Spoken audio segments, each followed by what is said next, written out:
Good evening. I would like to call to order the Public Works Committee of the Common Council. Today's Tuesday, February 7th at 7:03. Roll call tonight. We have with us Tom Livingston, Darlene Young, and welcome Ed Camacho to the Public Works Committee, his first meeting. Great to have you aboard.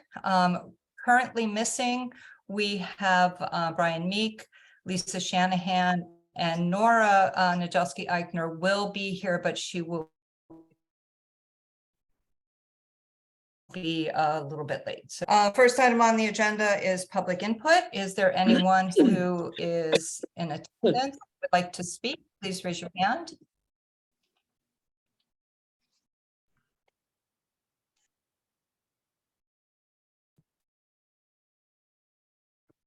And looks like we have Diane Laricella. Can we give her, oh, there she is. Hi, Diane. Hey, good Go ahead. evening. Can you hear me? There's some interference with Liz Suchy. I don't know. Anyway, good evening, Madam Chair.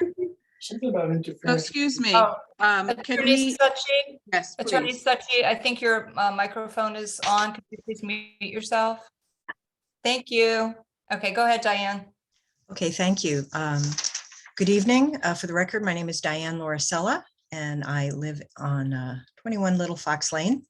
I just wanted to kind of just reiterate, I won't literally reiterate what the minutes reflected from my discussion last month. I still welcome collaborating and cooperating with this committee and Vanessa Valadares and the staff related to ways that we can find reduce the cost of hauling trash when there are really valuable and expensive things we could pull out and send them for greater reuse or rot in the case of food scraps. How we can optimize all of the programs we do have, and we do have quite a few.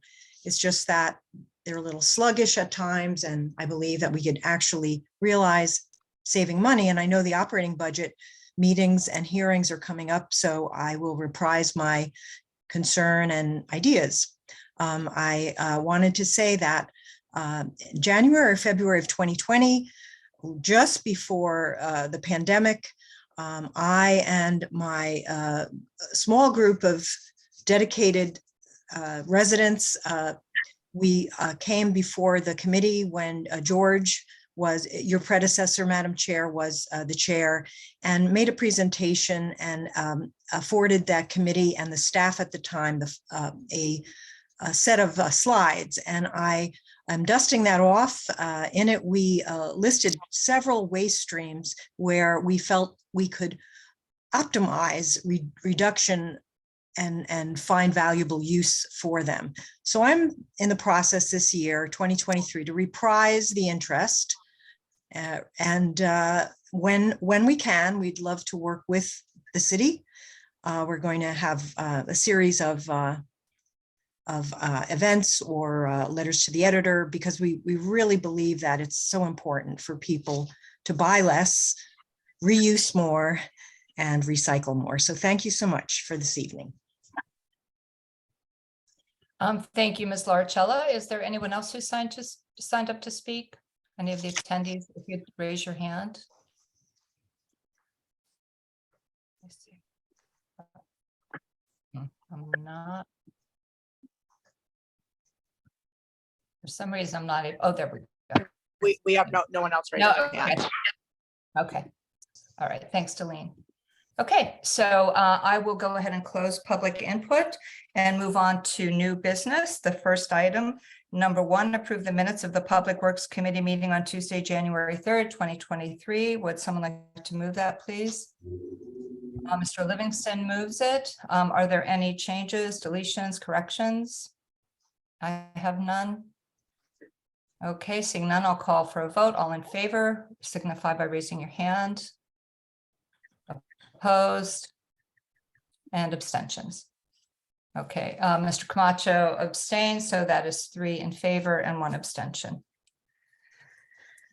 Item number 2A and 2B, I will read together. Authorize the mayor, Harry W. Rilling, to execute any and all documents necessary to convey a 183 plus square foot utility easement in favor of the second taxing district as and where shown on a certain survey entitled Easement Map depicting easement to be granted to South Norwalk Electric and Water across the property of Norwalk Police Department, number 2 Monroe Street, Norwalk, Connecticut, prepared by Redness and Mead dated December 12th, 2022. 2B, 8-24, referral of utility easement of 1 Monroe in favor of SNU for report and recommended action. Could someone please move that? Ms. Young, thank you. So this is some regarding the Chestnut Street development that's going on. So Vanessa, I know you have a lot of information to share and a map, if you would like. Sure. Let me share my screen. I think that will be easier for you guys to visualize.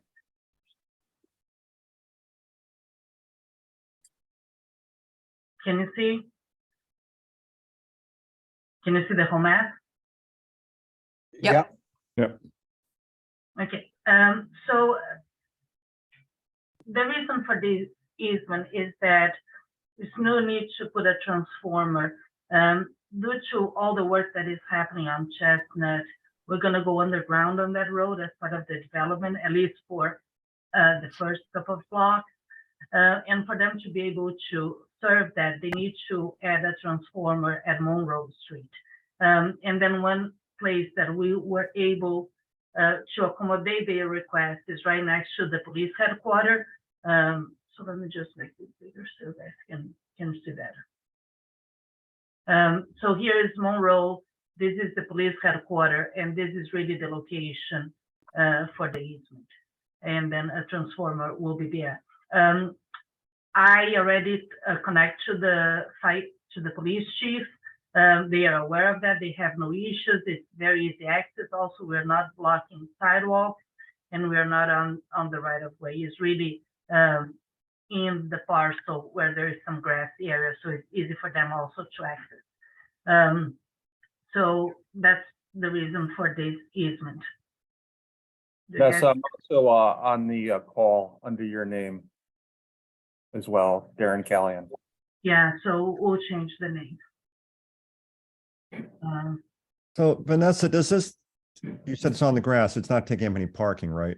No, it is really behind the sidewalk. It's a grass area that they have. Okay. Then we'll work with them together. Darren, you probably can change your name if you want. Can you hear me, Vanessa? Yes. Okay. Yeah, I'll try to figure out how to do that. But I am on the screen of Norwalk, South Norwalk. I just want to add that I've been in conversations in addition to Vanessa with SNU regarding this. It's a very small footprint that they're looking for. Obviously, it's a public purpose, and obviously they've also have cooperated with us consistently in the past, as we're looking to do here. Most recently was at I think it's Witch Lane, where they have the water tower. We were able to utilize that area to acquire a lease to put our police antenna on.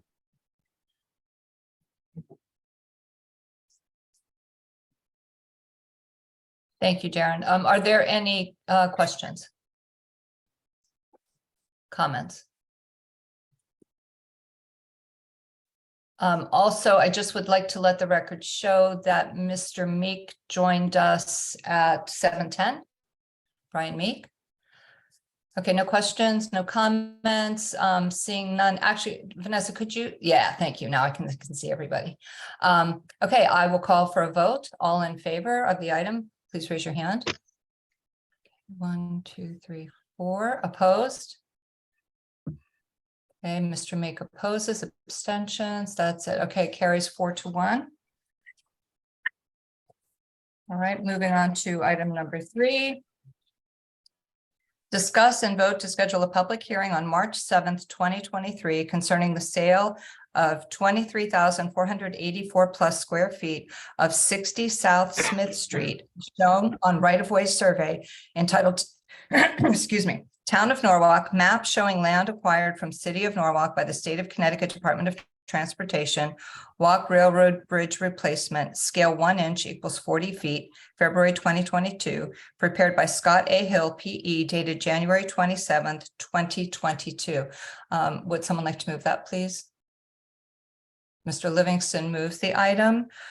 This is regarding a construction easement that the Department of Transportation has had and wants to take. And so I think that, shall I just turn this over to Darren to discuss, or Vanessa, do you want to introduce it? Sure. So this it is. I'm gonna share my screen again so you guys can see.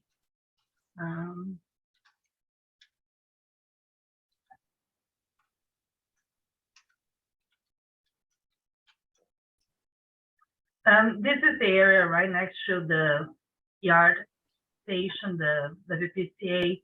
This is the railroad. South Smith is right here. We have already granted a construction easement, and also we revised this map already for Connecticut DOT. Due to some of the language that they need for maintenance and access to the walk bridge, now they came back to us and want to do as a take instead of a permanent easement. And so here's the map. It really, there is just a slight change on the boundaries. They are just to make it easier. They are before, can you see my cursor? Before this line was kind of straight up to here. But now, just to make it easier to what they already have as the boundary of the right of way for the railroad, they are tidying up in here. So there is a little bit of a slice of a triangle that got bigger. All of the area was already a permanent construction easement that we granted. Darren, do you want to add something to it? Are they paying us? Yes. Yes, they are. It's I wish I had the number right in front of me, Tom, but it's in the 300 range, and I will grab it because I have another item on the agenda. But we did have there's multiple easements that exist that we've already been paid for that overlap the footprint of the actual fee taking. So we've netted over $1 million on the easements that have already been acquired. When this was appraised by the state, they took that into account and arrived at a number of around 300,000. Can't get the exact number. I had it appraised by an MIA that we use on our tax appeals regularly, and he felt the number was, let's say, more than fair. So we really don't have much choice here, by the way, right? Correct, Tom. If we do not agree with that, it will be a take. So we think that it's easier that we grant the easement of the take instead of being an eminent domain, because at least we're gonna get a check right away. I just want to remind you that what we are doing in this meeting is really schedule a public hearing. So you guys are not voting in the action of it yet. You're voting, you're discussing, and then you're going to schedule the public hearing for the next one. Because it's a take, we need to have a public hearing scheduled for the next meeting. So we're going to publish in the newspaper, then we can have the public hearing at the beginning of the next meeting, and then there will be the action for you guys to vote. Are there any other questions? I mean, you know, like you said, Tom, it's we don't really have a choice here. So again, we're just scheduling the public hearing. Any further comments or questions? All right, seeing none, all in favor of scheduling the public hearing, please raise your hand. I see 1, 2, 3. Oh, thank you. 3, 4. Opposed? Abstentions? Okay, that carries unanimously. Thank you. Moving on to item 4A and B, authorize the mayor, Harry W. Rilling, to enter into any and all agreements and other documents necessary to accept a sanitary sewer easement deed over 9 Shore Haven Road, Norwalk, Connecticut, confirming easements rights as set forth in certain compilation plan 9 Shore Haven Road, Norwalk, Connecticut, depicting sanitary sewer easement to be granted to the city of Norwalk across the property of Keat Jin Lee, trustee, Linda Ho Lee, trustee, scale 1 inch equals 20 feet, dated January 18th, 2023, and prepared by William W. Seymour and Associates, PC, and 4B 8-24, referral of sanitary easement at 9 Shore Haven in favor of the city of Norwalk for report and recommendation action. Will someone please move the item? Mr. Camacho, thank you. This is, an easement that has existed for quite some time. The owners are doing some work on the driveway, if I'm not mistaken. And, we're just, Yeah, what happened on this one, Mrs. Smith, is that this came in front of us as a plan review for some construction in that parcel. And then what we realized is that also the sewer actually goes into the property, but the boundaries for that easement is not really showing. So what we are trying to do with every new project that comes to us, what we try to do is really establish all the easements and make sure that is clear. So, 3 years from now, if there is an issue there, we know that we have the easement and we'll be able to access private property. So we're just kind of really cleaning up. There was one thing is that what was curious about this one is that kind of the previous easement actually didn't go all the way where the pipe went. So we had to extend a little bit this area. So we'll be able to really access the pipe in case we need to do any maintenance on it. any questions or comments? No, no question, but I was gonna ask Miss Valadares to lower her screen so I can see her mouth, because sometimes you go in and out, a little bit, and so I don't catch all the words, but if you see your mouth moving, Is it bad because my camera is not in the right position here? yeah, that's perfect. Thank you. She's emerged from the water. Wait, now you disappeared. Let me try to move this. Let's see.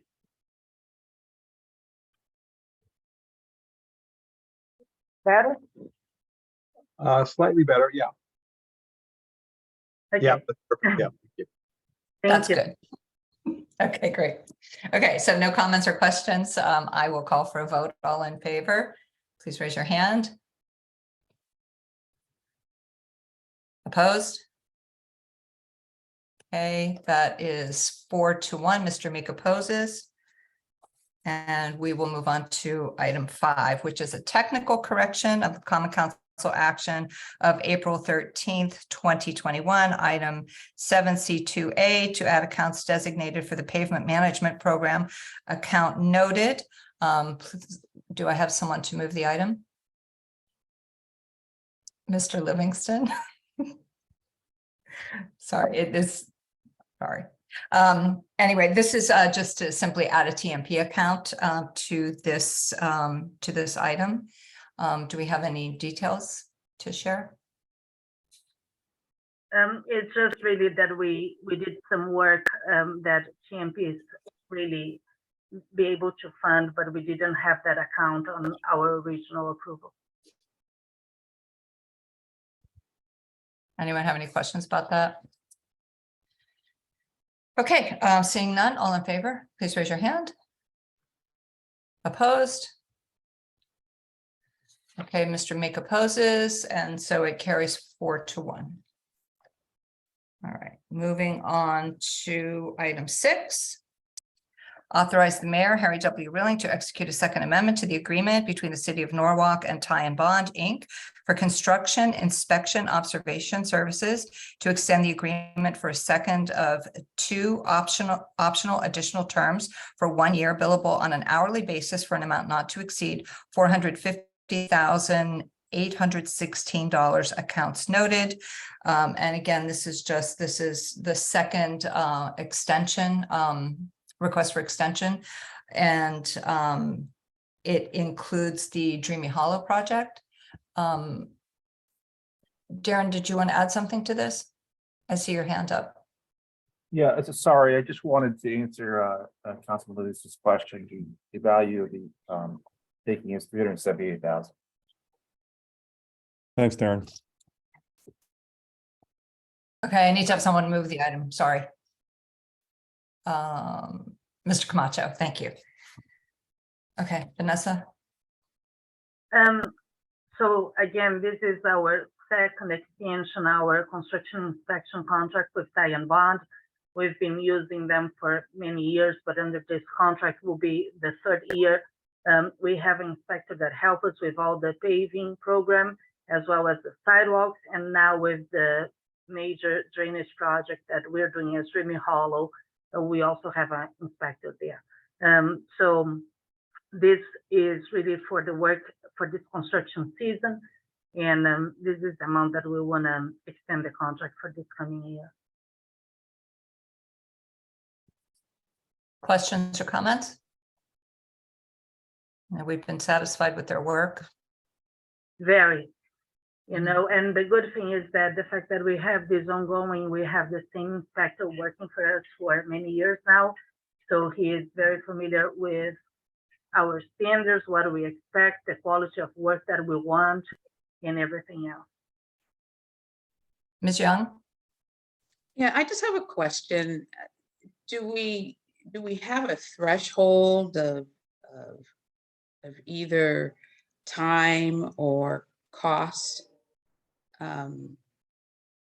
We do. There is that we have to adhere to? associated to it. So I'm sorry? there is a matrix that is associated with the proposal. So what we do is we know what is the hourly rate, and what happened is that we figured out how many hours we're going to need during the construction season, how many inspectors will be needed, and then we multiply by that. Doesn't mean that we pay all of it, but we don't want to come back to you, let's say in October, if we are short of money. Sometimes it does happen that we are short of money, particularly if we ended up adding a lot of overtime. So sometimes what happens is, let's say that we have bad weather during weekdays and we need to start paving on weekends or at night, or like for instance on West Avenue, we ended up paving in front of the mall in a couple of nights last year. That pays a little bit more, but usually we budget a little bit for that. It's just in case we go a little overboard, but that's how we pay. We only pay based on how many hours they worked. Okay. The Thank you. good thing about it, Mrs. Young, with this contract is that we do not hold them all year. We only start them when we're going to really start the project. So for the paving, we wait until really the plants are open and our contractor is about to mobilize. So usually that will happen only mid-April to the first week of May. The only one with the Dreamy Hollow, that is a drainage project, the weather has been helping us, so we have an inspector on site every day. But let's say that if next month gets extremely cold and the contractor cannot work, the inspector will not going to get paid. He only gets paid if he's on site. Okay. Thank you. Any other questions? Okay, seeing none, all in favor, please raise your hand. Opposed? Okay, Mr. Meek opposes. The item carries 4-1. Moving on to items 7A and B. Authorize the mayor, Harry W. Rilling, to execute an agreement with Kelowna Concrete and Asphalt Paving for LLC for project RD 2023-1 curb and sidewalk for Spring Hill area for an amount not to exceed $1,181,662. Account numbers noted. And 7B, authorize the Chief of Operations and Public Works to execute orders on contract with Kelowna Concrete and Asphalt Paving LLC for project RD 2023-1 curb and sidewalk for Spring Hill Avenue area for an amount not to exceed $118,166 $1,000.20. Account numbers noted. Would someone like to move that, please? Ms. Young moves the items. Ms. Valadier? Yeah, so this is our third sidewalk project that you guys are seeing within the last 3 months. We ended up, as we mentioned before, breaking up our big sidewalk citywide project in small areas to try to attract smaller contractors and also be able to have the work done almost at the same time. And we were extremely successful with this approach, at least for this year. I think that it helped us a lot. So pretty much we got a lot of responses in all the 3 bids. A lot of new people bid it out. So this is the third one that we're putting out. We are not planning to put any other, at least not for the next couple of months. So now we have 3 different contractors in 3 different areas in town. What will be good, we're expecting that by early summer, we should have all the 3 areas finalized. What makes really clear for our paving program to go ahead and start paving those roads. So we'll clean that up. So Colonna, we know the contractor very well. They are actually the ones that are doing the Dreamy Hollow project. We've been very happy with them. They also did the Webster lot. So we have trust that it will go very smooth. I think it's great that we're, attracting smaller companies. I have a couple questions just in terms of, are you finding that the paving is running more efficiently? Are we saving money? Or is it too early to tell? I think that in regards to saving money, we are, because we're making more competitive. Unfortunately, with the market now, construction is higher. So if we compare unit prices with a few years ago, it may not reflect that. But probably if we had a big contract, we're going to probably have 2 people more bidding on because of the bond that they have to put on. On this one, in $1 million project, you ended up having more of the local people or the smaller people that can do the work. Also, it's very attractive because they can tie it up as a crew or 2 crews for just X amount of weeks. Because these projects usually they can get it done, we believe, in a 3-month period and not having a full commitment of a full year to do that. The good thing about the paving is that, again, this gives us a lot of opportunities of where we're going to pave after. Usually, as we mentioned before, we have a very holistic program for how we treat our roads. We first look at all the utilities that are there, what needs to be improved. Particularly, we do the drainage work repair first, then we do the sidewalks, and at the end, we do paving. So this is like the step 2 of getting the roads ready. And the good thing is that now we're going to have a lot of flexibility or where to send the contractor, because we're going to have 3 areas that pretty much will be finished at the same time. Thank you. Ms. Young. Thank you, Ms. Smith. So you mentioned, I think it sounds really great, the idea of having small business contractors more engaged in the city. I think that's a wonderful movement, and I hope that we continue that.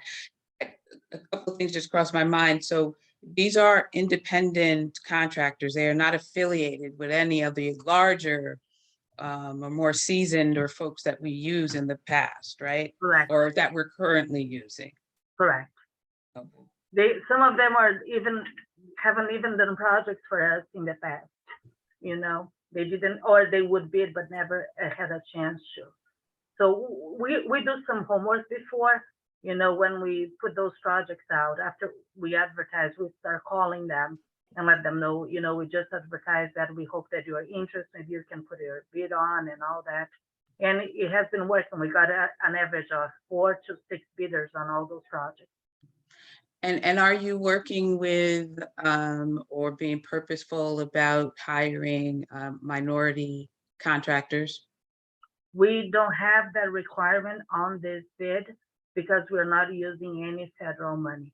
If we use some federal money, it is mandatory, but it wasn't in this case. It's all capital money. So can I just follow up one more question? Of course. So So if it's not mandatory as a city, that doesn't mean that we can't do it, right? We can choose to do that. Correct, but at the same time, we know that that will add more to the price. That'll add more. Yeah, what happened is that sometimes some of those companies, they are not owned by a minority, and that they will have to do is they have to sub it out part of the contract to meet the requirement. So we're gonna end up paying a premium on whatever they're gonna have to sub it out. And we are seeing that in other projects. So we have one project now that we just put it out to rebid that is mandatory, a minimum percentage of minority, and the price came much, much higher. We just changed a little bit the scope and put it out on the road. And when we call the contractors to try to understand why the price was higher, what they explained was because of we have to meet the minority threshold, the price increased in about 20%. I can appreciate that, but I don't think that that's a real reason to not do it. I don't think we have to do it on every project, but I think we need to be a little more intentional about that. But thank you. But I think what the way you're headed is a good one. But I think that in this day and age, we need to be looking at all ways to be more inclusive, particularly where there's a substantial amount of money to be made in this industry. Mrs. Young, I'll take that in consideration. I'll talk to legal and also to purchasing. And maybe what we can do is maybe try to add some type of a point system, you know, that would not kind of really affect the price, but in case there is something that kind of very similar price, will give priority to some type of minority. Thank you. I'll look into it. I don't promise that I can get it done in this next few months, but because Oh yeah, I just think moving forward, I think that needs to be in the purview, be in part of the discussion. Okay, But I appreciate it. Thank you. no problem. Darlene, thanks for highlighting that. I really appreciate your comments. Mr. Livingston. Thank you. First off, yeah, I support Darlene's comments. I think it's a great idea. Look into that some more.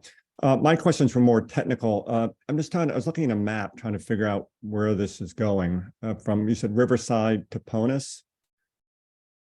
I'm curious how long the sidewalks are going to be. It's a lot of money. How much, what's the length? So Tom, this is Dan Stanton, Hi, senior Dan. engineer. So I administer this project for Vanessa. It's just over 4,000 linear feet. On, let's say one side of the road, there are sidewalks on both sides of the road for a portion of it, and then it comes to the cemetery where there's not a need for sidewalks. So. Well, I think it's great. I really do. I think the more the sidewalks, the better. I just was curious myself where exactly it was. Because I see the cemetery, I see, anyway, I can follow up on that, but I think it's great. All right, thanks. Okay, thank you. Let the record show, please, that Ms. Najilski Eichner joined us at 7:35. Are there any other questions on this item? Comments? Okay, seeing none, I'll call for a vote. All in favor, please raise your hand. Opposed? Abstentions? Ms. Najilski Eichner, would you like to vote? Yes, I'm adding my eye there. Sorry, I couldn't get my hand up Okay. fast enough. Oh, okay, very good. So the item passes 5-1 with Mr. Meek opposing. Okay, moving on to item 8, accept the extension of Sear Hill Road from the north corner of the driveway at Glenrock Condominium, Sear Hill Road side, to the southerly property line of 15 Oakwood Avenue, Sear Hill Roadside, as a city street as per the map filed in the Department of Operations and Public Works entitled Improvement Location Survey depicting Stone Commercial Real Estate Condominium, Norwalk, Connecticut, prepared for Stone Realty Associates, LLC, dated November 21st, 2022, last revised December 13th, 2022, at a scale of 1 inch equals 30 feet, prepared by Redness and Mead. Would someone move the item, please? Mr. Livingston moves the item. And I'm going to turn this over to Vanessa, and we have Attorney Suchi and possibly others who are here to discuss this item. Do we lose Vanessa? No, Oh, I'm no, there. it is. sorry. I was just trying to get to the map. Thank you. So, Okay, thanks. and Ms. Thatcher, feel free to jump in if you want. So, Sear Hill Road is actually a public street, but this development happens at the end of the street where that portion of the street wasn't public yet. So what happened is that we're just extending the public road up to the property line. So let me show you so you guys can understand better. I'm sharing my screen again.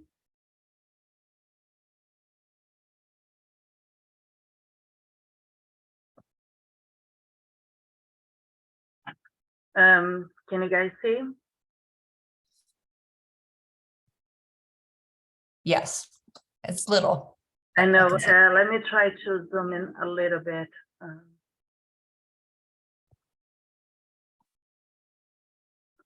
This is really the area that we're talking about. So here's Sear Hill Road. So before the road kind of finished here, this is the development that just finished. And now we just need to accept the road to go all the way to the property line. Before, it was kind of a dead end street that finished a little bit before. Another thing that the developer did it for the city is that they gave us an easement so the trucks can go in and make a turn into their parking lot. So also all the utilities, of course, that got built by the developer that is on the right of way will become also city property.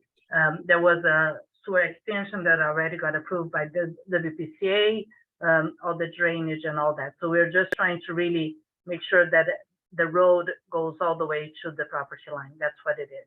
And Ms. Thatcher, do you want to add anything else to it? Thank you, Ms. Valladares and members of the committee. Just a few little bits of background. I don't know if any of you are familiar with this property or this developer or property owner, but this 183 feet of roadway extension of Sear Hill brings travelers up Sear Hill to the back where actually the front courtyard of the building at the end, and that is owned by HMTX, which is an international luxury vinyl tile designer and manufacturer that's been in Norwalk for over 20 years. This development at the end of Sear Hill has been 20 years in the making between acquisitions of state land, abandonment of roadway from the city, approvals by the City of Norwalk Planning and Zoning Commission, Conservation Commission, and involvement with various city departments, not the least of which was DPW. So this is the last component of bringing this matter to closure. And my client has spent nearly $550,000 to prepare the road and everything else that's associated with it, including paving and site work and utilities. And we just asked that the street, as it's depicted in the plan, be accepted as a city street. Robert Cavella was also on the line, and he was project manager in case you have any specific questions of him. But the roadway was designed and constructed all in accordance with city requirements and standards. Tom, go ahead. Yeah, thanks. This is really for Vanessa. I mean, you guys are going to have to maintain this. Are you happy taking it? Do you have any issues taking the property? Yes, we definitely are. We prefer. And again, we already did part of the road. It's just that the road didn't get to the property because the property wasn't finished. So these are some of the pictures of how it looks. So you're fine with this? Yeah, we are. We have, there's total support from DPW. Right, thank you. Does anyone else have any questions or comments?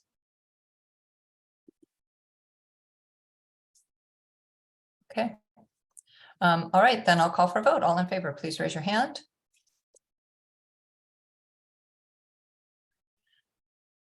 Okay, all right. I see that carries unanimously.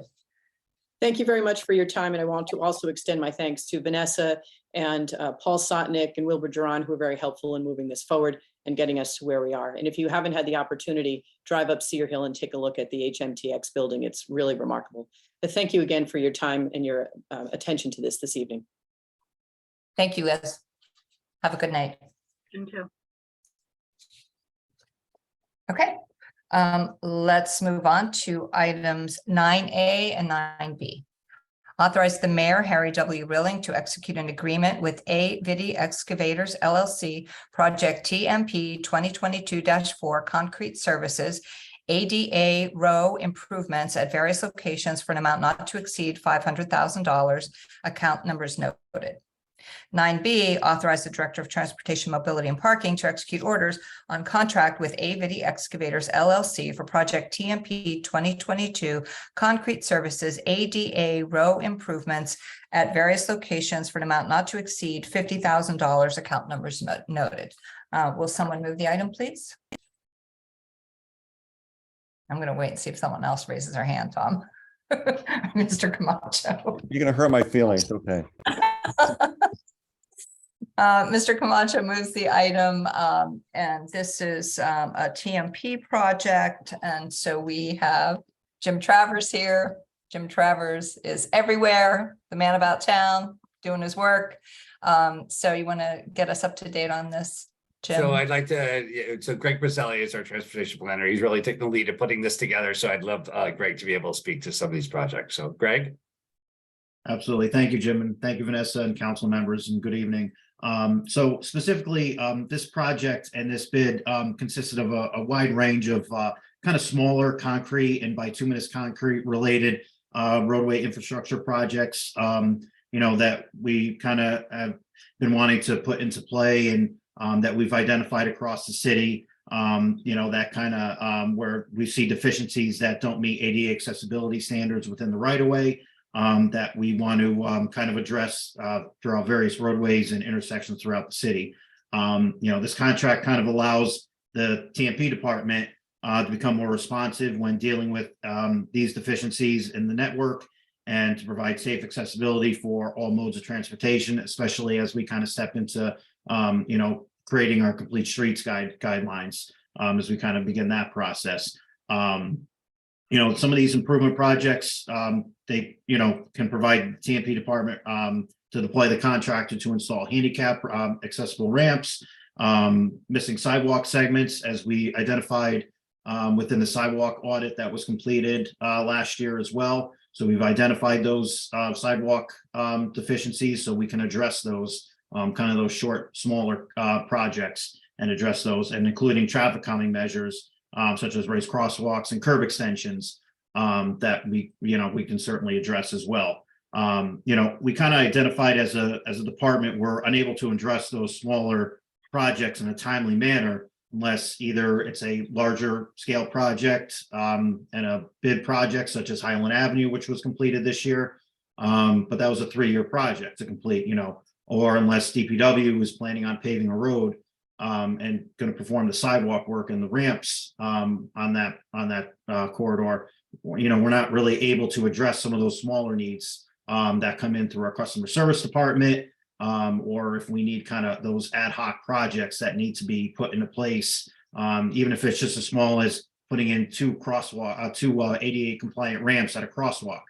We see many examples where there's a crosswalk present on the roadway that's striped, but there's no ADA compliant ramps.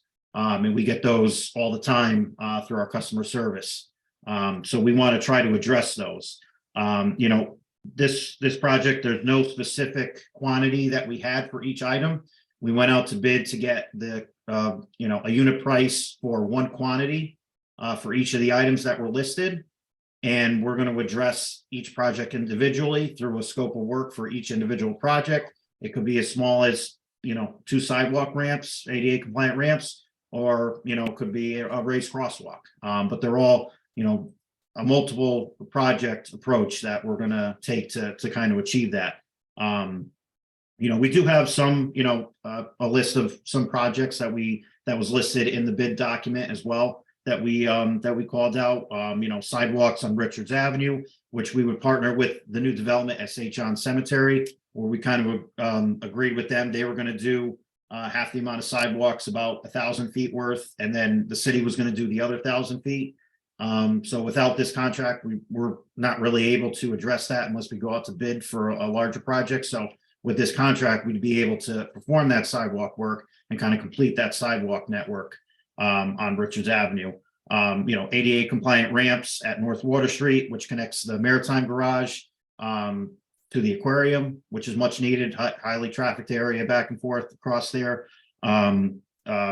Sidewalks and ADA compliant ramps at Calf Pasture Beach Road that connects to Shady Beach, and including a raised crosswalk on Union Park that would connect the both ends of the NRVT that would get you across the street and kind of address some traffic calming measures, because we have seen some speeding that has been going through that corridor as well. So it provides a major connection for trail users, so that cars don't come speeding through. So that'd be a big, that'd be a nice project that we can achieve with that. And we partner with the health department as well that we received a small grant to kind of partner with them. And the rest of the money would come from this grant to build out that infrastructure as well. So with that, I mean, this has been months and months in the process. Jim's kind of tasked our department, and he wanted to bring this, and we're hopeful to keep moving this forward and keep bringing these, to address these projects at a level that we can, kind of be more responsive to the public when we do get a customer service request, or if we do see a deficiency, so that everything's not on our public works department to have to address a lot of those. So that we can mobilize, a TMP construction crew to go out there and do these smaller infrastructure projects, and add it all together, and we can, it really makes a large difference in the transportation network. And I'm happy to take any questions, or I don't know if Jim, if you have anything else you'd like to add. No, I think you did a great job. I think this really gives us an opportunity to address some safety issues and some safety concerns. And I think in most importantly, be more responsive to your residents, when they identify an issue, that we're able to recognize it and put it into place. So the team has worked diligently, and BD is the contractor that won the bid, and they are also the contractor that did the installation on Highland for the sidewalks, that I think receives a fair amount of praise from the local community. So they do quality work. And they are a smaller contractor, so we're really happy to bring them on board. Thank you very much. Mr. Livingston. Yeah, thanks. Jim, I just want to commend you and your team for this. I mean, we've talked about this stuff a lot, and I think this is, we get a lot of comments and questions and concerns from our constituents. And I think, as you say, this will allow you to be more responsive and more nimble. We all know how long the approval process is, particularly for the small jobs. Sometimes it's too much work, but this will, I hope, will enable you to get in and do these jobs faster and be more responsive. And I can also attest to at least what I've seen about the contractors' work on Highland. Looks great. They acted quickly, and they did a good job as far as I can tell. And lastly, I think, this helps tie the whole, sidewalk network, if you will, together. And I think that's a great thing too. So the more we do that, the more people will use it. So I think all in all, it's a great thing. So thank you for doing it. Thank you. Thanks, Tom. Ms. Nadjelski-Eichner. Hi, thanks so much. Wanted to just make sure, double check something that I heard you say, which is that this is for projects that are not currently slated or in the pipeline for larger sort of street and sidewalk repairs, correct? That's correct. Yes. Okay. So this is a supplement to, and if, for instance, you were to get a complaint about a street that is, targeted in the next 2 to 3 years, you wouldn't be expending funds doing that work, knowing that there's sort of an upcoming complete overhaul. No, we work very closely with Vanessa. We meet on a regular basis, and the team coordinates, all efforts. When Dan was talking before about the sidewalks, we actually walked with Dan. We look at holistic things. So I think we're doing a fantastic job of really a partnership between two. And we certainly look at, if there's something in the hopper that we could tie into a larger project, we would tie it into a larger project. But none of this is. We'll communicate on both ways to make sure that we're good stewards of the tax dollar. Fantastic. No, I appreciate that. I've been so enthusiastic about sort of thoughtful pre-planning that's happening and the ways in which I think it's a much more efficient use of our resources. So I love the idea of having kind of a fund tier to kind of jump in on the things that are not scheduled for a complete overhaul in the near future. I think this is a really nice pairing of resources. I really appreciate and commend everyone for the communication and the strategy and trying to make this all fit together. So thank you. Thank you. Yeah, I'd also just like to thank you for the collaboration, cooperation among departments.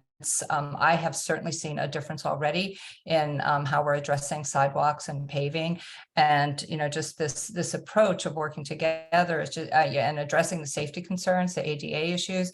I'm really pleased with the way things are going here. So thank you so much for all of your work. It's Are there really any- easy. Vanessa has a fantastic team in place over there, and it's really great.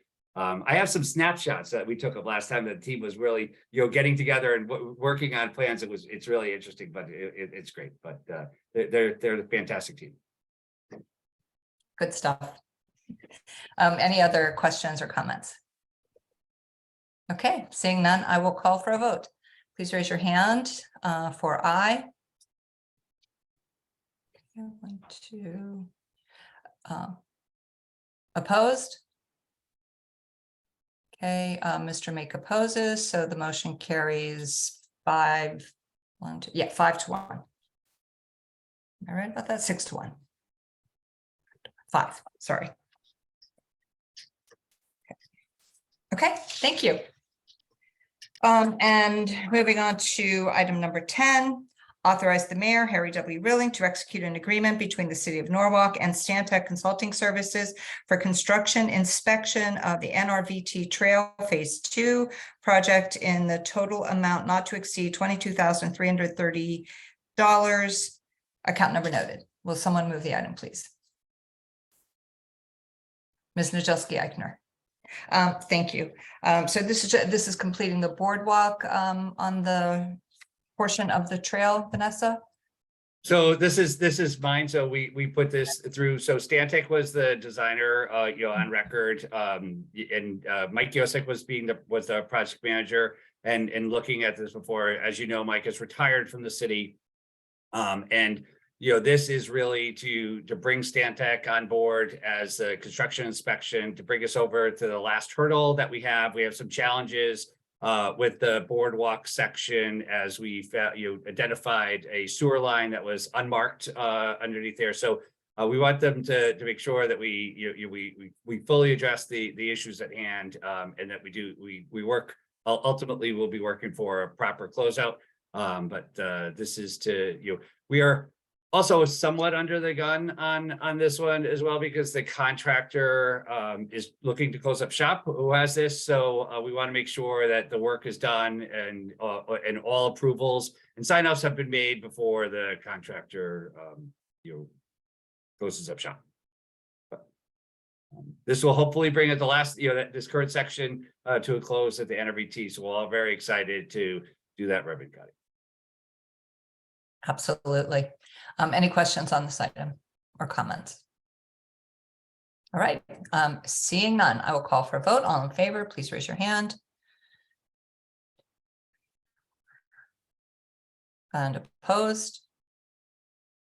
Okay, the motion carries 5 to 1. Mr. Meek opposes.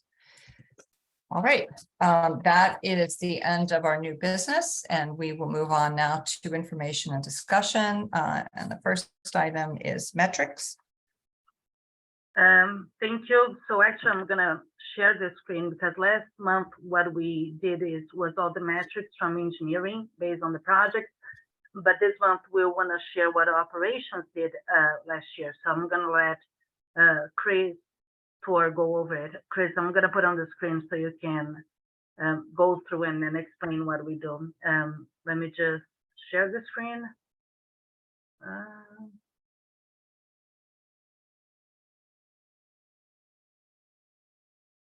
Okay, Chris. Can you guys see? A little bigger wouldn't hurt. That's good. Thank you. Chris, are you there? I am here. And I hate to admit this, but I still can't see that.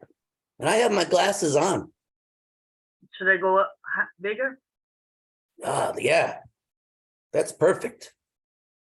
Okay, so drainage. We cleaned 33,210 feet of pipe last year.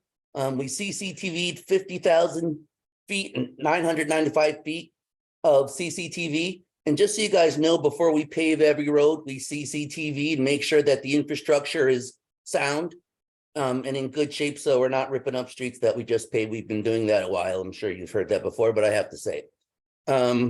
Sweeping. It's been a great winter. We've been able to keep our sweepers out 2 winters in a row, mostly. We've had 2 mild winters, knock on wood. So we were able to sweep almost 8,000 miles of road. And you got to put that in perspective. Sweepers go about 10 miles an hour. So just imagine driving 8,000 miles going 10 miles an hour. So those guys are out there sweeping the streets. And it's also mandatory that we do it as part of the MS4. So it's important that you'll see that we have sweepers in this year's budget. I'm just throwing that in there for talking points. And we collected 525 tons of debris. That's not pounds, that's tons, that's a lot. So we collected that. I'm very proud of our sweeping and drainage team. That's one group, by the way, the drainage and sweeping. So I'm very proud of that group. Our maintenance group, we patched 717 potholes filled. Now that is just service requests that have come in. That doesn't mean we're counting every pothole as they're going through their routes doing pothole repairs, just so you guys know. We also take care of 254 cul-de-sacs. A lot of people don't know that we do take care of Public Works, takes care of the cul-de-sacs. We also paint stop bars, 196 of those and 554 crosswalks. Now you got to remember, a crosswalk, it's not just one bar. We're painting a lot. We have put cones. We're very efficient, by the way. So I just want you guys to know that. Our construction crew, 60 catch basins repaired. So we do a lot of smaller in-house repairs. Like if we're doing drainage, we'll do 3 or 4 courses and then the top precast. But if it's a rebuild, typically the contractor who's doing the street will do that. But it just shows that our guys are out there and working hard. Landscaping, I'm going to let Paul get into that later on in his, I don't want to steal his thunder at all. So don't look at that. I'm asking you guys politely, please don't look at the landscaping because I don't want to steal Paul's thunder. And then waste programs, 23,065 tons of solid waste disposed. We're trying to get that down. We're not proud of that. 8,619 tons of recycling collected. We are proud of that, and we're working on expanding that. I'll get into that in a few minutes. 59.53 tons of food compost collected. We really should say it's a program now and not a pilot. Moving forward, I'm just throwing it out there.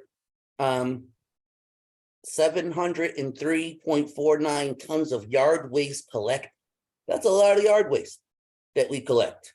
And that doesn't include the 6th taxing district, which is AFK, and I don't have those numbers. That's by Norwalk DPW. 8,619 tons, I said that already. And 719 bulky waste collections. So I'm not sure if you guys know, we have a bulky waste on demand program. So meaning if you call up, we'll tell you a day to put your stuff out and we'll pick it up. I can't have this conversation with you guys without just putting it out there. We have had some resident requests for possibly doing like a swap shop at our transfer station. I'm not for or against that, but there's a lot of things that you guys should, talking points that you guys should maybe have a separate meeting on to discuss. And that's all I got for this matrix. You're welcome. Oh. Thanks, Chris. Yeah, Chris, this is terrific. Can you like keep track of this so we can compare, look back, I guess we go forward? So I can I'm sorry, Tom, I can kind of do, Councilman Livingston, I can kind of do that for every year since we've been using it. And we've been keeping this data since 2006. Yeah, that would be really helpful to see how this compares to prior years. Yeah, Yeah, we're so- gonna do that next year also, to Livingston. The only thing, we don't wanna share that on a monthly basis because we believe that in a monthly basis, we're really not gonna be able to reflect what we are doing. Some of the things are seasonal. So, you know, we don't wanna pass the impression, oh, we didn't do any potholes this month. Sometimes, you know, we have the plant is closed, that's why we're not doing. So I think that, but we're gonna give a picture on a yearly basis and then compare of what we did last year. Right. But remember that, you know, the budget is what drives our numbers higher. So unfortunately, if we do not have the operations budget funded, we cannot do as much. No, I Also, I'd like to say that those metrics are great and they show the work that we're doing, but I can tell you that we're not doing some work that we've done in the past when we had more staff. And what I mean is you see sidewalks getting smaller and smaller, like the sand and dirt and debris encroaching onto the footpath itself. And we used to edge those and make sure that they were ADA accessible, and we don't anymore because we're chasing service requests. So technology has helped us that we can keep all these metrics and let you know the work we're doing, but there is more work that can be done, and it's not for a lack of effort. I just want to emphasize that. well, I think it's terrific what you're doing. Thanks. Mr. Meek, Yeah, thanks. I'm sorry. I think I missed the interval of those statistics, but that's not as important. What we've used 2,900 pounds of salt since when? Or 2,900 tons of salt since when? That We was only last, did that was for 2,900. last winter, Councilman. Meek. Okay. So that's about normal for whatever last winter was. A typical winter for us is about 5,000 tons of salt. Just Okay. if I'm saying like round numbers, Yeah. we average about 5,000 to 7,000 tons of salt per year. So we got to be way under for this year, right? Oh, we're like you jinxed us now. You just threw it out into the universe, and now we're gonna have snow the rest of the winter. Okay. No, and Mr. Mika, we're like really celebrating because the price for salt is very high this year, but we did have our shed kind of 3/4 full, and so far we haven't even executed that contract. We haven't purchased yet. We're hoping that we can really continue with this very light winter and do not buy any salt now and then try to renegotiate the price back in the summer where probably no one will be buying salt, and then we'll be able to try to get it with a better price. So knock on wood, you know, no snow, and we're still doing good with the salt. Yeah, so Well- salt is up 22% this year, and we have purchased 0 salt so far this year. So knock on wood, and I'm hoping that we don't have to. Okay, that's fine. It's got a pretty long shelf life, I think. My other question was, the potholes you're repairing, are we using cold patch this winter, or, because I heard the plants are still open? I was just wondering, is this something you're gonna have to go back and redo in the spring, or is it kind of gonna last a little longer? The bigger potholes we do with hot patch that we get from out of state. We have a hot box that we keep it hot with throughout the day. And we have an easy pass for our trucks to go get it. For the smaller delaminations, we use cold patch, and then we'll patch those spots up better in the spring. Any idea of like, what's the mix? Is it more cold patch, more hot patch, or half and half? It's probably an equal mix. Okay. The cold patch is in bags.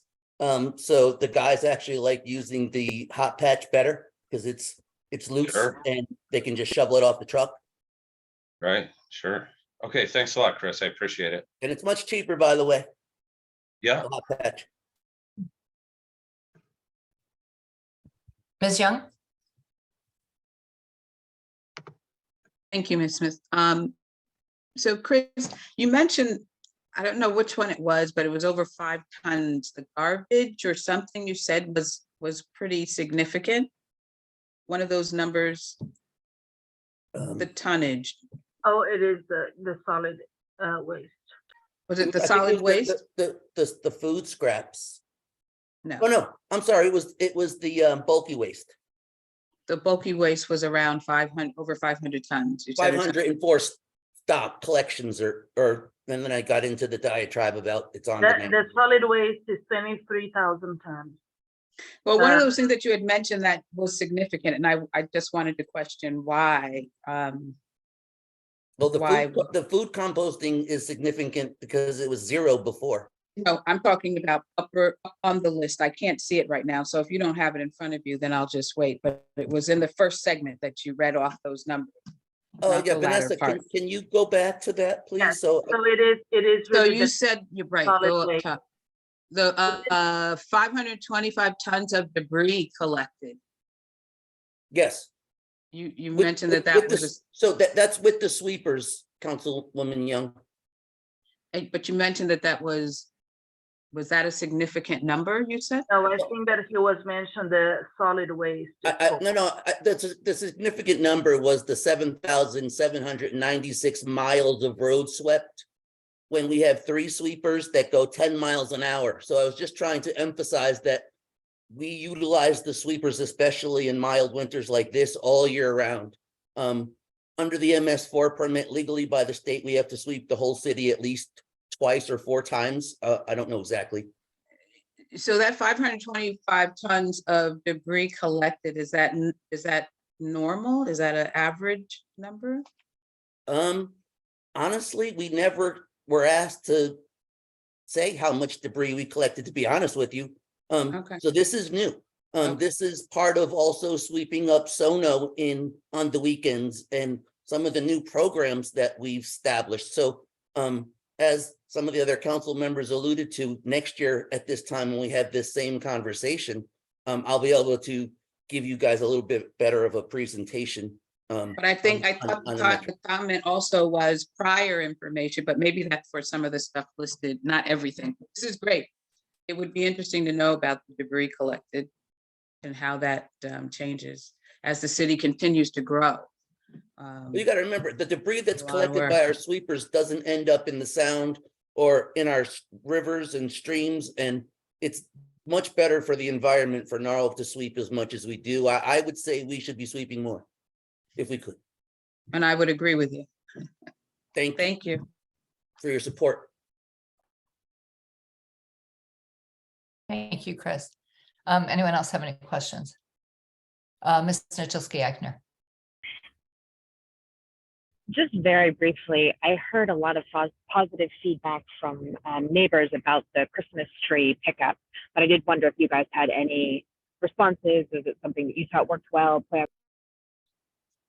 I would say that it was absolutely fantastic. We were able to do it. The weather was well. We picked up over 3,000 Christmas trees. I would say it's a success. The only thing is, truth being told, we should next year maybe budget for the Christmas trees because we're almost out of our budget for disposal to leave our yard debris site. So we have to kind of hold back until we get our new money in July. So little things like that, some little microbursts add to our storm debris. So from year to year, it does vary our disposal costs for yard debris. Can I ask a follow-up question about that? So I thought that a lot of the yard debris was mulched. Is that not true? Do you actually take it off site? Or how do you sort of make decisions about what you can and can't sort of reuse, recompost, remulch, et cetera? We do not mulch. We wood chips, we allow people to take wood chips from our yard debris site, homeowners. Or some people want it for aesthetic purposes, but our yard debris is shipped out to landfills or burned out of state. I could not tell you exactly where it goes. But that's a great question. So is there some way we could be doing that better? I mean, I'm a big fan of the wood chipping thing. I think we've used some in the past. but is it sort of a matter of not everything is wood chippable, or is it a matter of there just isn't enough demand? Like, are there things we could be supporting you all in being more efficient about? Are there composting opportunities we could pursue for yard waste, for instance, that would be helpful to you all? We don't have the capabilities to chip. To be honest, I couldn't even say that we would begin to start chipping. We don't have the staff to do that. I would love to see, our site isn't big enough for a composting facility. It's right on the sound. If sometime in the future, the city wants to think about possibly making a yard debris site somewhere else, then that's certainly an option. But another great question, but right now we do not have the capacity or the ability to even get a state permit to mulch on our site. Fascinating. Thank you. That's a really interesting project to think about. I appreciate it, Chris. Ms. Young? Thank you, Ms. Smith. So I have one more question, and it's about, Chris, something you mentioned, the bulky waste pickup. Mhm. So how does that work? So bulky on demand is you call customer service and you say, hey, I have a headboard, a mattress, some metal. We will send trucks to pick that up on your garbage week. So we do it like Mondays is the first week, Tuesdays is the second week, Wednesdays is the third week kind of system. But we usually pick it up within 3 weeks. If it's bad weather, sometimes we have to call residents back and say, we're so sorry, but you have to take the stuff that you put out because we were unable to collect it. Doesn't happen a lot, but it does happen during like winter events and stuff like that. But it is a benefit, and it has reduced some of our illegal dumping out on Gray Rock and that Sheridan area over there in South Norwalk, especially.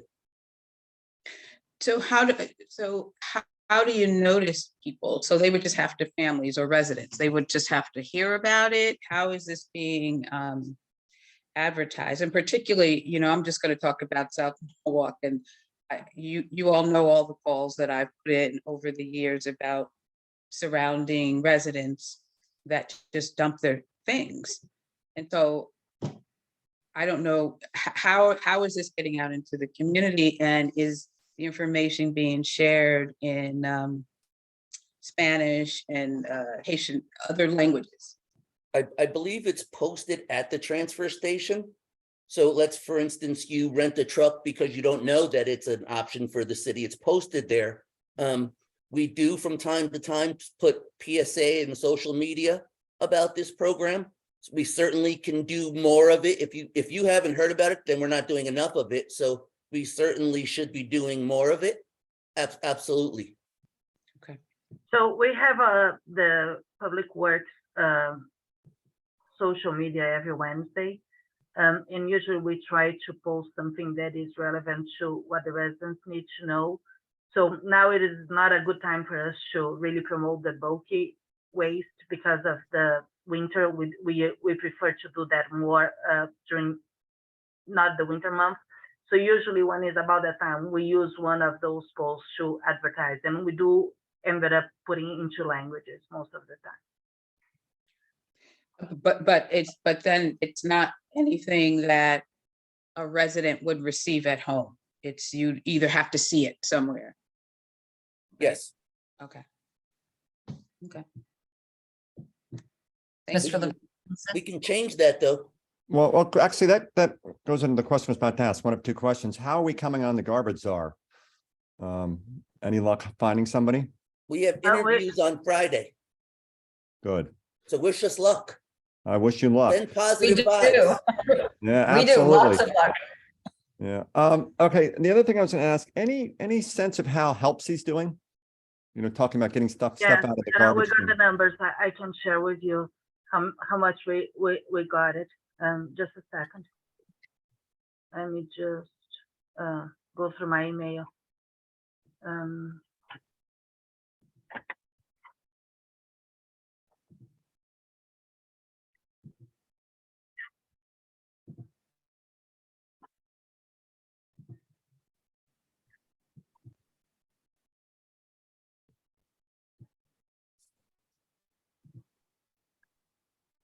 Last month, we collected 1,270 pounds of clothing.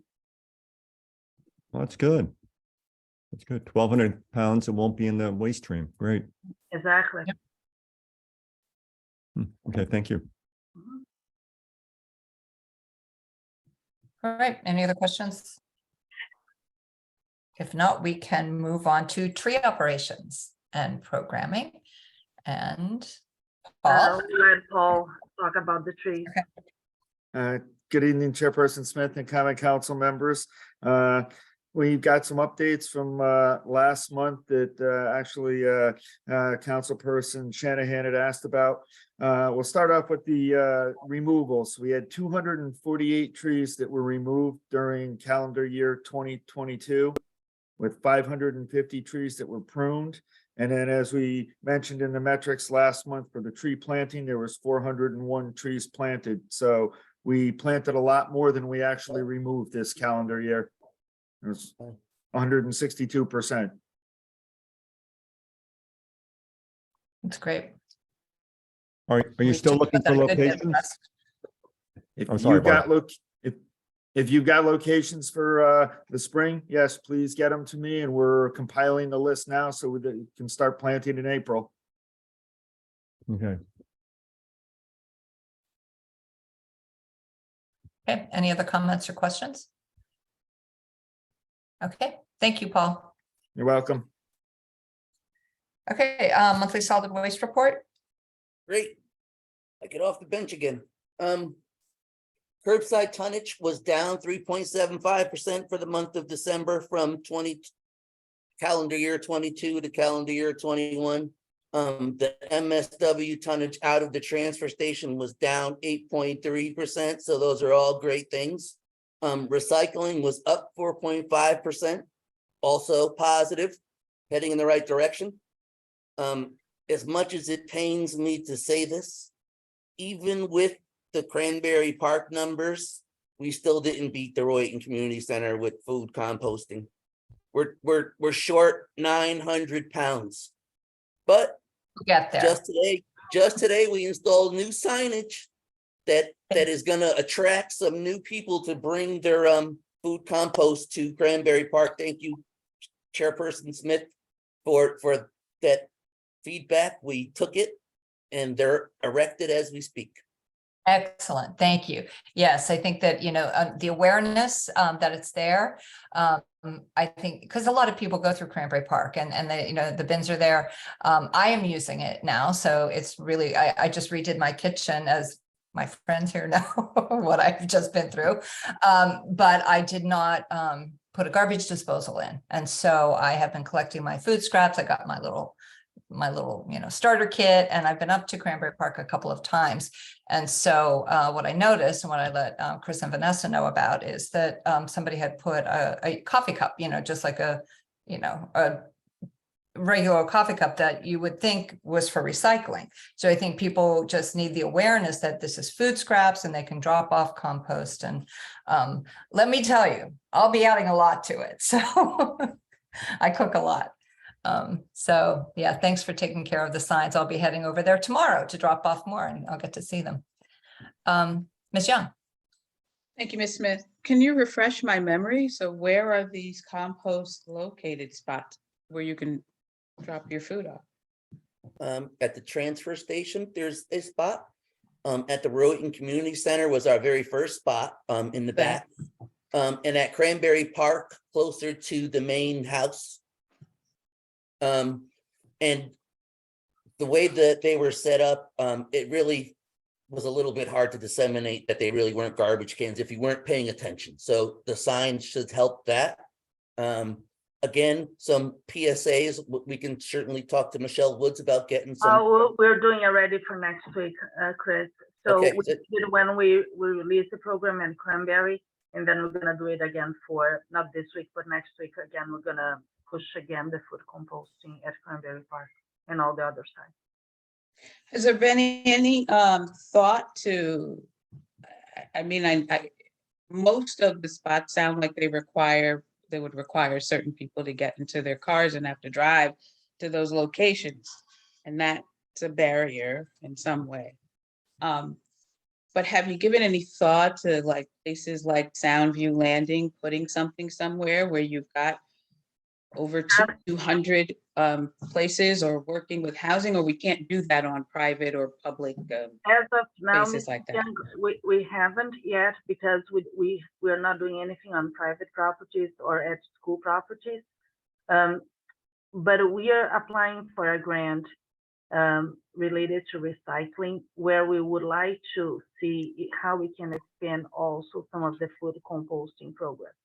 So one of the things that we are writing in this grant is that we will try to take in consideration if we can add some food composting in low income or not English spoken neighborhoods.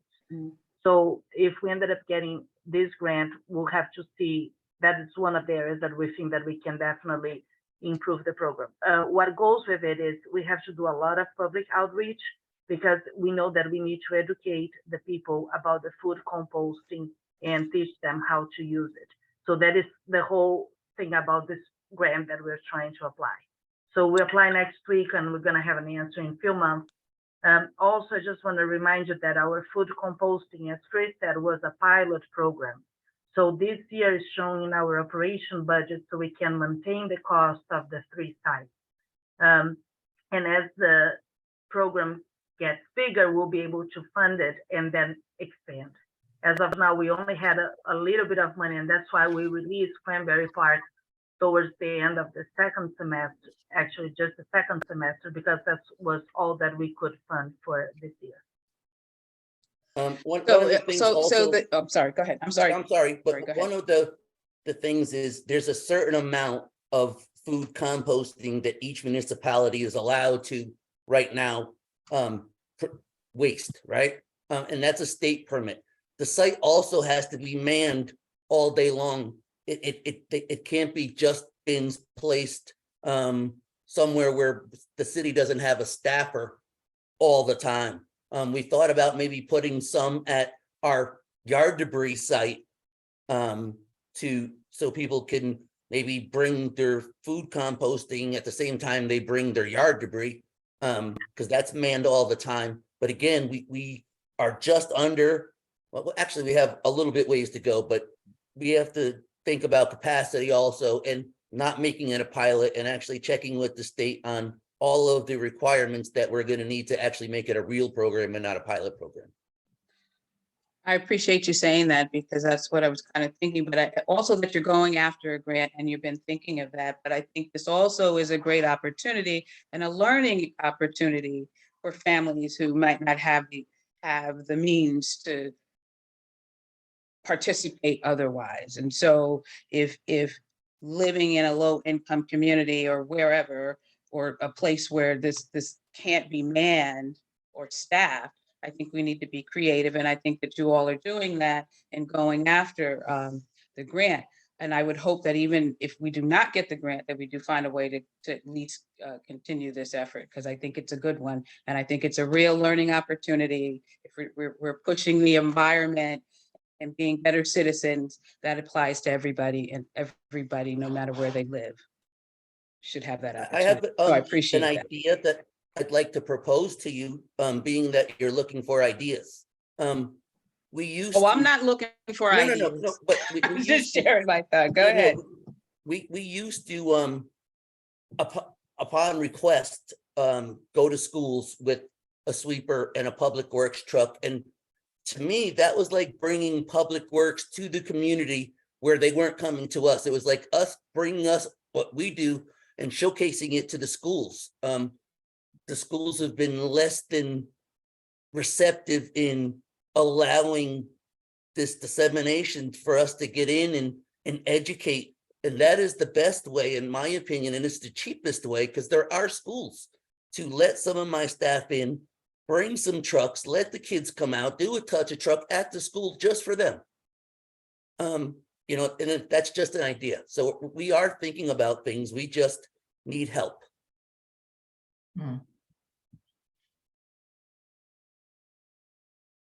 That's all. I'm sorry. You have anything else, Darlene? Okay, Nora? Thank you, Chair. I am totally opposed to the use of Tito Court for park and rec truck parking. But if we are going to be using Tito Court for park and rec truck parking, is there going to be someone on site? And could that then be a location in South Norwalk that is staffed? This is not under this committee.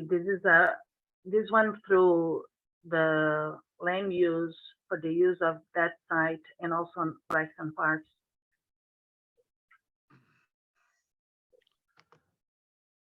No, I totally understand that. I'm just putting that out there as a follow-up to Darlene's question. You know, if that is going to potentially be a manned location in South Norwalk, I'm just putting that out there as for future consideration, because I very much take Darlene's point Okay. that it would, Well, right. I will keep that in mind. That's a good alternative. Well, again, we have to get a couple of things. We need to get it. We have a cost associated with the pickup and also to create a new site. So we'll have to see how will be the budget for next year and see if we can propose another one by the end of the year. If we get the grant that we're gonna know by October, it will be a no-brainer, and then we're gonna start exploring those neighborhoods to add another composting site for sure. Great, thank you. Tom? Yeah, I just want to respond to Darlene's and Chris's comment a little bit. I know some of the schools, at least Rowayton School, did have a program to get the kids doing the food recycling, and they were trying to move it to some other schools, which I think is a great way of getting it out into the community, because you get the kids doing it, you know, that they bring it home. So that's that. And I know Rowayton School had their own bins outside the school, which is why it was easy to move it from that location to the community center for the open up to the whole neighborhood. So I think if we get it into the schools, then we can expand it that way. It's a really good way of doing it. We just need people in the schools to do it. And I don't know if there are enough or where the Board of Education is on that now, but it has been done. Just Thanks for knowing- that.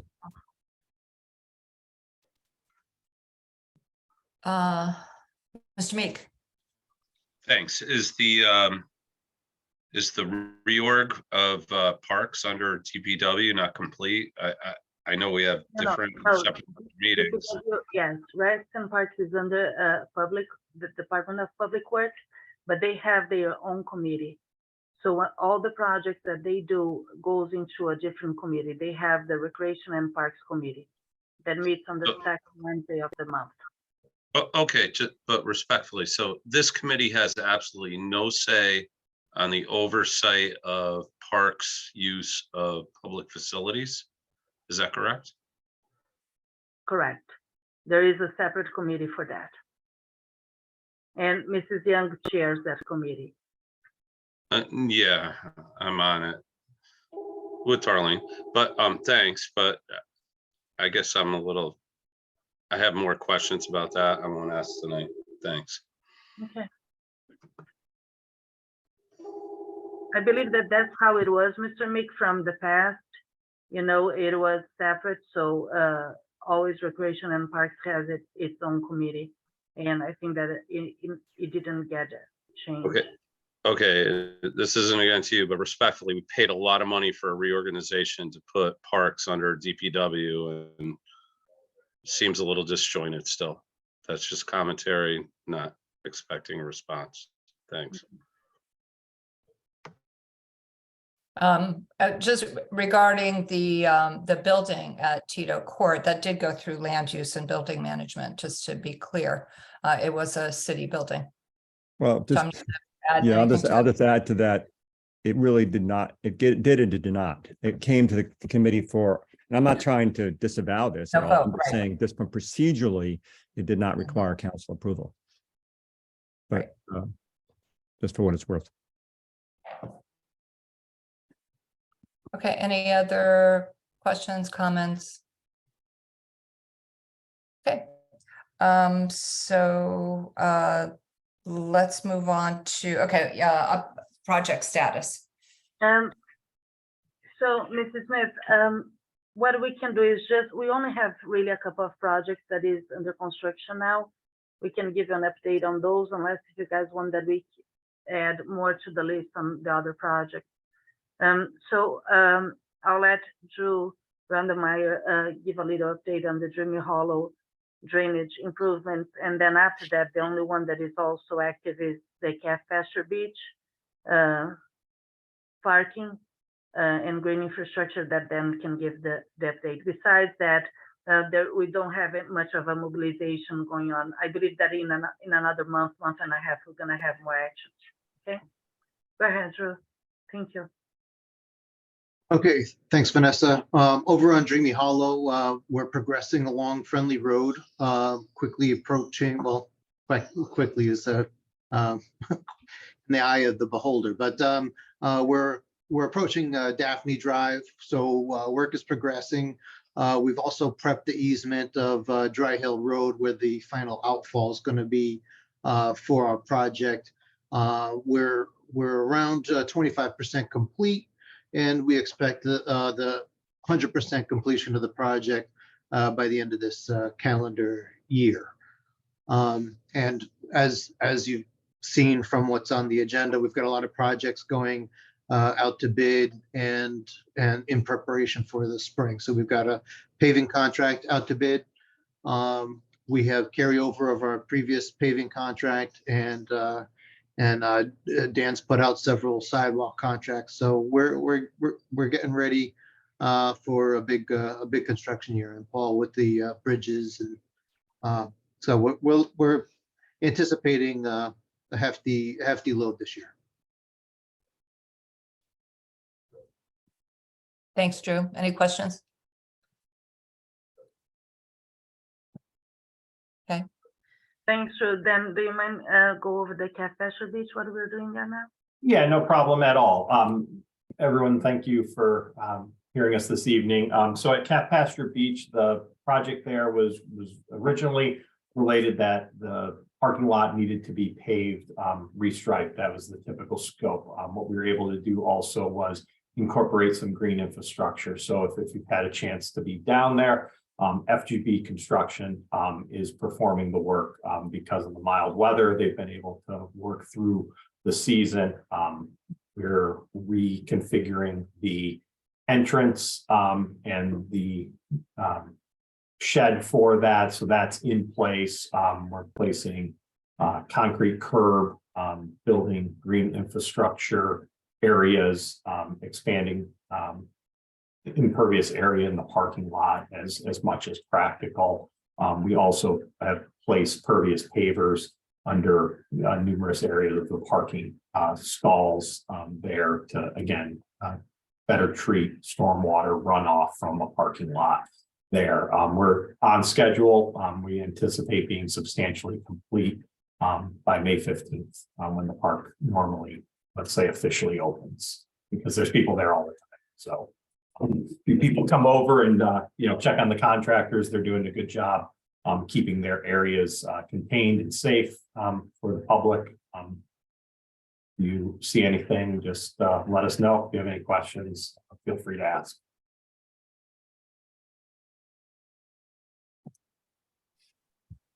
Thanks, Dan. Any questions? Looking forward to seeing it done. Thanks. All right. Anything else? Anyone have any final comments? Darlene? There's my hand again. So, I just want to say before you close, Chairman, I think I might have had some questions tonight and some comments, but I just have to say that I know that DPW is doing a great job and doing a lot of work in the city. And so we continue to do what we do. And I'm happy to hear that with some of the things that I mentioned, that you've been talking about it and moving in that direction. And so I think that is a positive thing. And if there are ideas that were shared tonight that we can move on, I think that we do that, especially Nora with her idea, which I thank you for that, for a composting spot there, because I really object to those trucks being parked there, but I shared that already. But I mean, we do what we need to do. But I do appreciate all the hard work that DPW puts in for the city of Norwalk, because the work that you do is public facing. People see what you do. and always have something to say about what you do too. So appreciate that. No, Mrs. Young, and we appreciate the questions, because I tell my staff that every day, there is always a way to do it better. And I make sure that they are thinking on a way that we can be more efficient and we can do things better. So I appreciate the questions, put us back to reconsider what we are doing, how we can redo it, or what else we're missing. So I really appreciate all the questions, and I know that all the staff does as well, and understand that all of us have the same goal, is really to work and make the city be better. So thank you. And Tom? Yeah, I just want to quickly say, we know how great a job you do in all the big things, but I wanted to highlight a little thing that you guys just did, which was the scramble to put up that plaque for the suffragettes. And I know it was great to get it on Dilene's office. I've been there for 7 months or whatever had been there. But I want to thank you on behalf of all the people, my wife included, who really appreciate how you did that and did such a great job in such a short time. So thank you. Thank you. No, And that thank was you. TNP and a collaboration of a lot of people with a will to get something done, because I've never seen anything move that fast. Yeah, it was great. And I don't know if you guys were there. I don't know who was there, but the person who spoke on behalf of the foundation that gave the plaque said there were more people at this plaque unveiling than any other one in the state so far. So a lot of people were there, and the Roten kids were there. It was great. So thank you. It was great. Yeah, well done. Okay, I think that's it. Okay, I'll call for a motion to adjourn. Ms. Young, all in favor? Okay, thank you, everyone. Good night. Maybe Brian wants to stay. Good night. All right, Brian. Good night. Good night.